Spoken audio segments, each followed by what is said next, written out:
Eat food as grown, as Dr. Hans Diehl says, which brings us around to restaurant food. It's delicious, and as a bachelor, I used to live in restaurants, and my blood pressure was up, and I was carrying 10 pounds too much. The reality is that restaurant food is ethnic flavored salt, sugar, and fat. When my friends ask me to go out for dinner, I say, let's see, do I want Italian flavored salt, sugar, and fat? Ooh, maybe Chinese salt, sugar, and fat. Ooh, haven't had East Indian salt, sugar, and fat in a while. Ooh, Thai flavored salt, sugar, and fat's really nice. Does that mean you should never ever step foot in a restaurant? You're going to have to. There's social pressures, etc. to do that. All I can tell you is that don't kid yourself that anything healthy is happening in those kitchens. They're not. And you don't want to eat a whole lot of it. And order as healthily as possible. Order the vegetable soup, the steamed greens, eat it, and get the heck out of there as soon as you can. Okay. So let's get to it, and back of everybody's mind, what about olive oil? Oh no, not olive oil. It's heart healthy. There's a lot of literature back and forth about olive oil. And I'm not going to wait around in this study and that study, but I'm going to tell you some facts that are absolutely indisputable about olive oil. Both animal fats and vegetable oils are fats, and they all have 9 calories in every gram. A tablespoon of olive oil has 13.5 grams of fat, and every tablespoon has 120 calories in every tablespoon. As a result, you're a big olive oil fan. Liquid oils will help do that. And very importantly, it'll keep you there.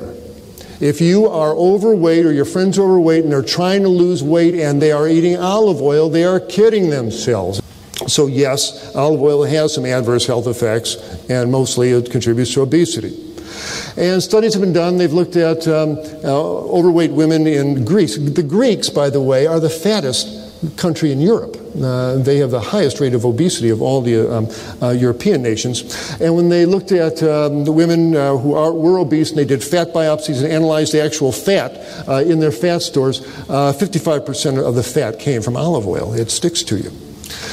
So, the reality is, olive oil is really dense with calories. It is the most calorie-dense food we have, 4,000 calories in every pound.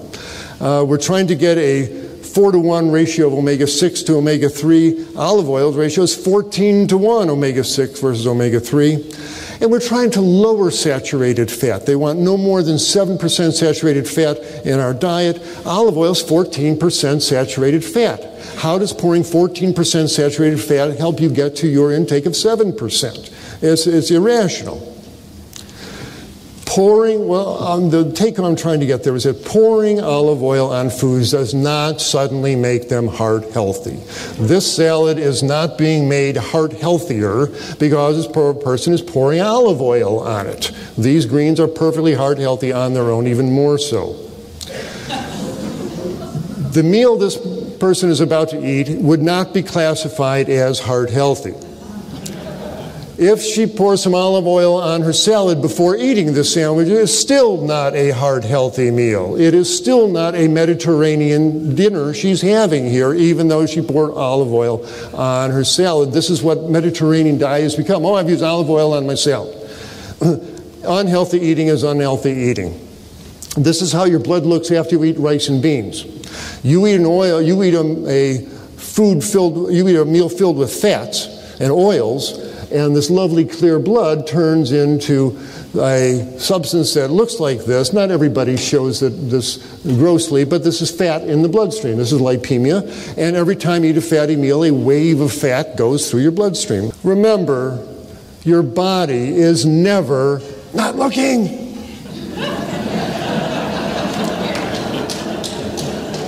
You can't tell your body, look over here and have a cheeseburger down there. What's that? Your arteries know, your liver knows, your heart knows. If you are going to be eating a gooey, greasy pizza like that, it's going to turn your blood fatty. Even if you pour olive oil on your salad, before you eat this greasy piece of pizza, it's still going to turn your blood fatty. Your body is not fooled. It's never not looking. Again, your body's never not looking. It's not good to make your blood fatty with any oil after you eat. And as Dr. Esselstyn is trying to tell us, the olive oil and all these refined oils, they're not friendly to your arteries. They make your arteries stiff, and they keep your arteries from dilating and relaxing in response to nitric oxide, which helps keep our tissues healthy by allowing blood to be delivered to them. And this has been documented. Dr. Vogel has given people food with olive oil in it and to study the effects of their arteries. And he looked at the Mediterranean diet on endothelial function. And he blew a blood pressure cuff. He gave them some olive oil, blew a blood pressure cuff for a few minutes, deflated it. And instead of the usual increase in blood flow, there was no increase in blood flow. Olive oil paralyzes the blood vessels from the normal dilation. It's not friendly to artery stuff. And as they said in the study, in terms of their postprandial, that means after eating effect on endothelial function, the beneficial components of the Mediterranean diet and the heart study diets appear to be the antioxidant-rich foods, including the vegetables, fruits, and their derivatives. Most likely the heart benefits of the Mediterranean diet are due to it being basically a vegetarian diet. They're probably getting healthier in spite of the olive oil, not because of it. So don't see olive oil as a health food. Pouring oil on your food is pouring oil on your food. You don't really want to do, there's no reason to do it medically or nutritionally, and it leads you places you don't want to go. So, no, he's taking away olive oil too. What do we do without olive oil? Well, what do you really use olive oil for? Two things. You stir fry your veggies in it, and you make salad dressing with it. That's about all you really use it for. Well, you can certainly stir fry your vegetables in seasoned vegetable broth. It works just as well with a nonstick pan. No reason that you have to use olive oil. In fact, you don't want to use olive oil. It breaks down in the skillet. Never heat olive oil. So what's the take home of all of this? Where do we go with all this? Salt, sugar, and oils. Outside of a little bit in whole foods that nature naturally put there, these are not health foods. They are taste treats. Have that firmly in your understanding.